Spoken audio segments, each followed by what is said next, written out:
किसान न्याय को लेकर हमारे 4 गारंटियां हैं। किसान न्याय को लेकर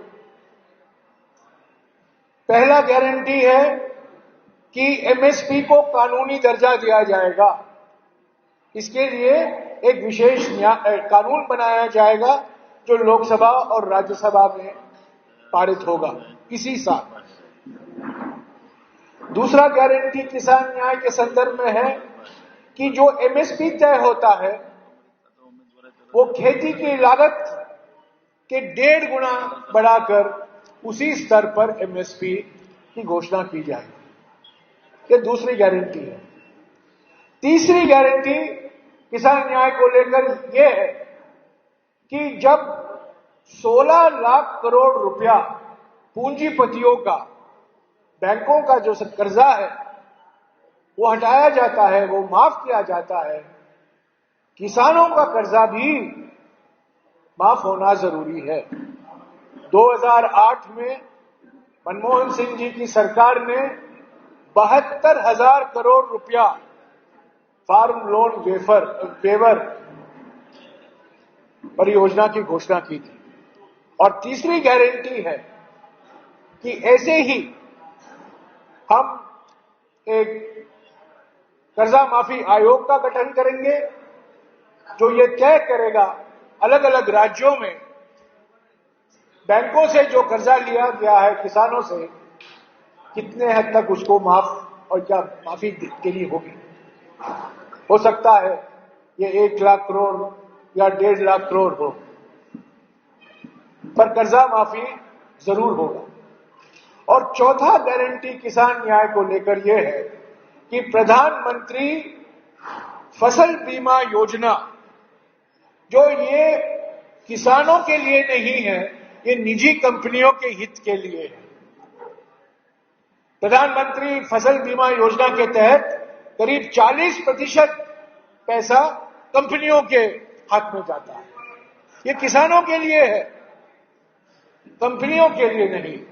तो प्रधानमंत्री फसल बीमा योजना को पूरे तरीके से बदला जाएगा ताकि किसान को फायदा मिले, निजी कंपनियों को फायदा न मिले।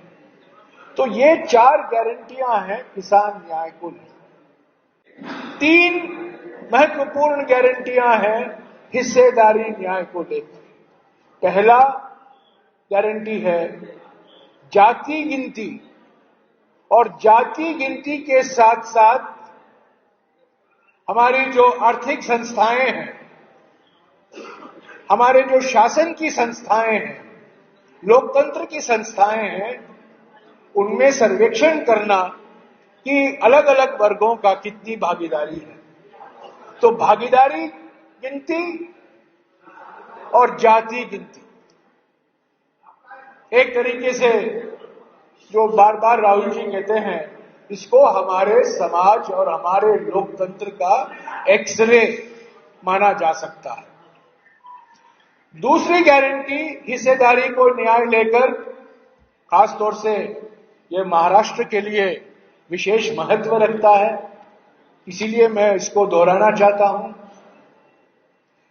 हमारी ओर से हमने ये गारंटी दी है कि जो 50% आरक्षण की सीमा सुप्रीम कोर्ट ने लगाकर रखी है 1952 से कि अनुसूचित जाति, अनुसूचित जनजाति और ओबीसी का आरक्षण 50% से ऊपर नहीं जा सकता, इसके लिए हम संविधान संशोधन करेंगे ताकि ये 50% की सीमा नहीं रहे और इसको बढ़ाया जाए।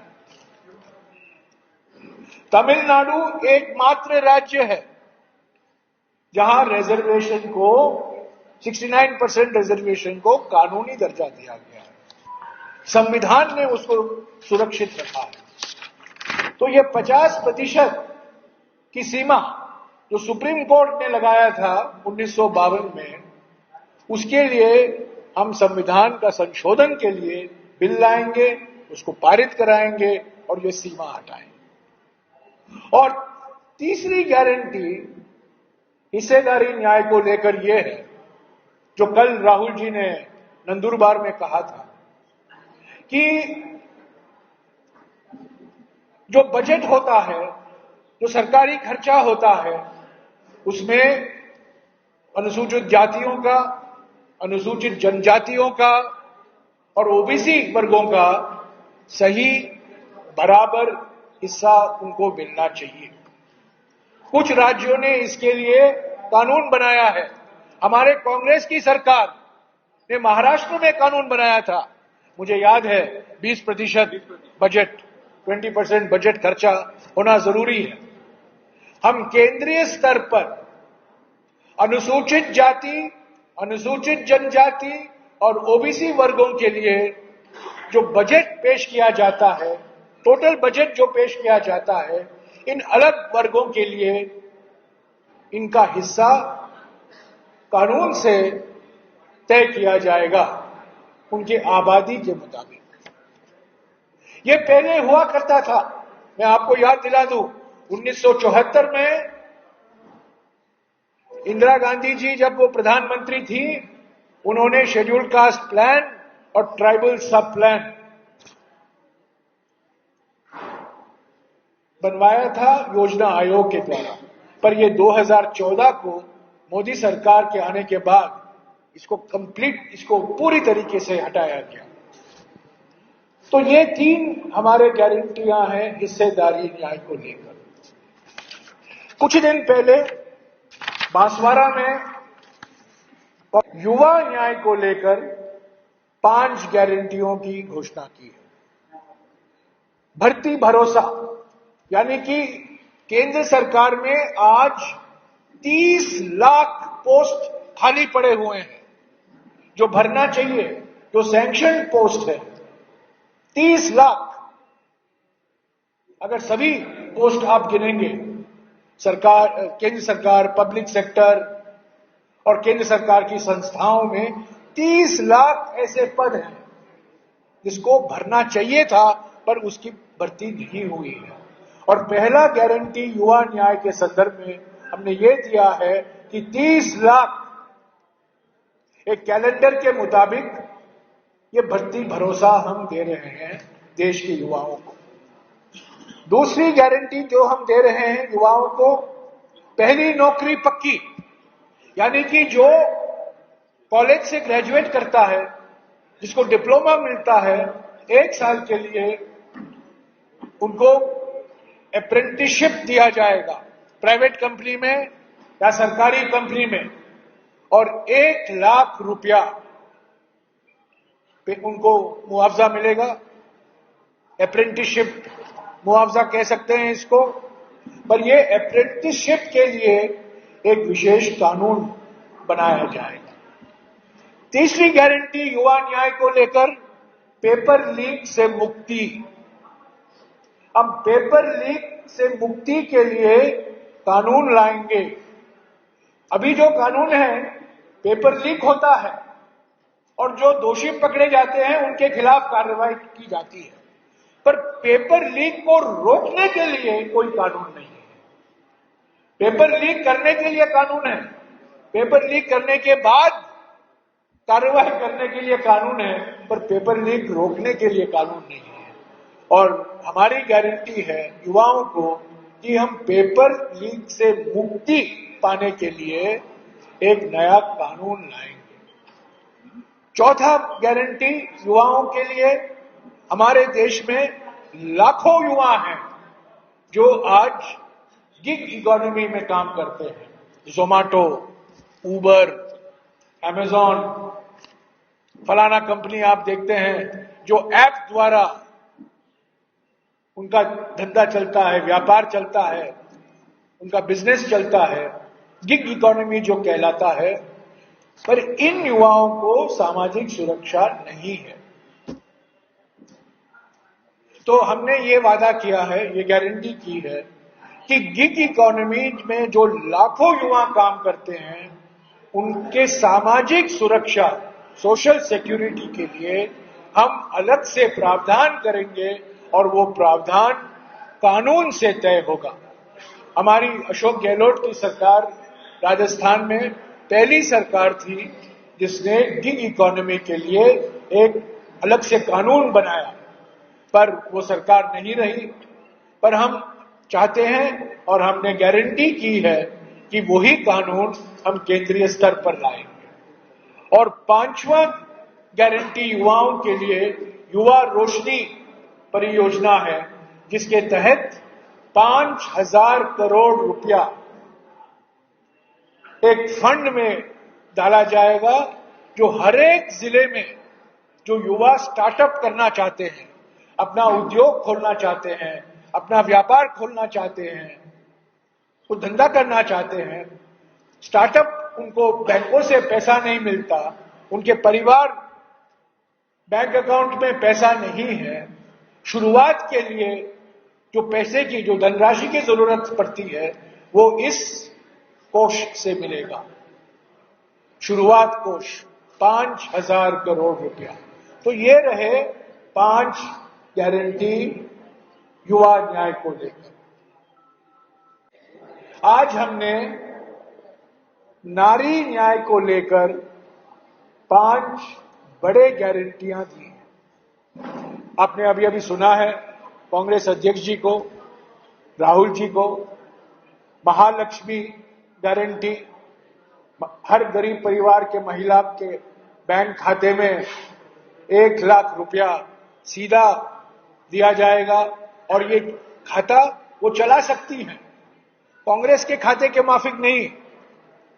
हमारी तो खाता बंदी हुई है, हम तो हमारा खाता अभी काम नहीं करता, हमारा खाता तो काम नहीं करता, पर ये महिला का खाता जरूर काम करेगा और हर एक महिला के खाते, गरीब महिला के खाते में 1 लाख रुपया हर साल डिपॉजिट होगा। दूसरा गारंटी आधी आबादी पूरा हक, और जो नए रिक्रूटमेंट होता है, जो नए लोग भर्ती होते हैं केंद्रीय सरकार में, उनका आधा यानी कि 50% महिलाएं होंगी। ये पहली बार हमारे देश में केंद्र सरकार के स्तर पर ये गारंटी दी जा रही है। अलग अलग राज्यों में है, आरक्षण है महिलाओं के लिए अलग अलग राज्यों में, पर केंद्र के स्तर पर पहली बार ये गारंटी दी जा रही है कि आधा 50% रोजगार, नए रोजगार के अवसर जो उपलब्ध होते हैं वो महिलाओं के लिए ही होंगे। तीसरा, नारी न्याय शक्ति का सम्मान। जो आशा वर्कर हैं, जो मध्य भोजन के वर्कर हैं, मिड डे मील स्कीम के वर्कर हैं, जो आंगनवाड़ी वर्कर हैं, उनके लिए तो इंसेंटिव मिलता है राज्य सरकार से और केंद्र सरकार से। और आज हमने गारंटी की है कि जो केंद्र सरकार से उनको सहायता मिलती है उसको हम दुगना करेंगे, बिना सवाल करके। जो केंद्र सरकार से आंगनवाड़ी वर्कर को जाता है, आशा वर्कर को जाता है, मिड डे मील वर्कर को जाता है केंद्र सरकार से, उसको हम दुगना करेंगे। चौथा गारंटी अधिकार मैत्री। हर पंचायत, हमारे देश में 2.5 लाख ग्राम पंचायत हैं, तो इससे ही 2.5 लाख महिलाओं को रोजगार मिल जाएगा। अधिकार मैत्री, हर पंचायत में अधिकार मैत्री की नियुक्ति होगी और इनका काम होगा कि हर महिलाओं को अवगत कराना, जानकारी देना, कानून क्या है, राज्य सरकार के कानून जो बनाए गए हैं, केंद्र सरकार से कानून जो बनाया गया है, उनके कल्याण के लिए, उनकी सुरक्षा के लिए, आर्थिक और सामाजिक न्याय के लिए उनको पूरी जानकारी देने के लिए। और पांचवा और आखिरी गारंटी नारी न्याय को लेकर मैं समझता हूं, Savitribai Phule working women hostel हर जिले में, अभी ज्यादातर जिले में एक है, हम उसको दुगना करेंगे, पर हम ये सुनिश्चित करेंगे कि हर एक जिले में न्यूनतम तौर से एक सावित्रीबाई फूले के नाम पर एक महान हमारे देश कि ऐतिहासिक, राजनीतिक और सामाजिक न्याय के इतिहास में सावित्रीबाई फुले का अलग से एक विशेषता है, एक महत्व है, और इसको ध्यान में रखते हुए हमने ये गारंटी दी है। तो साथियों, में से 4 न्याय के लिए हमने अब तक 17 गारंटियां दी हैं।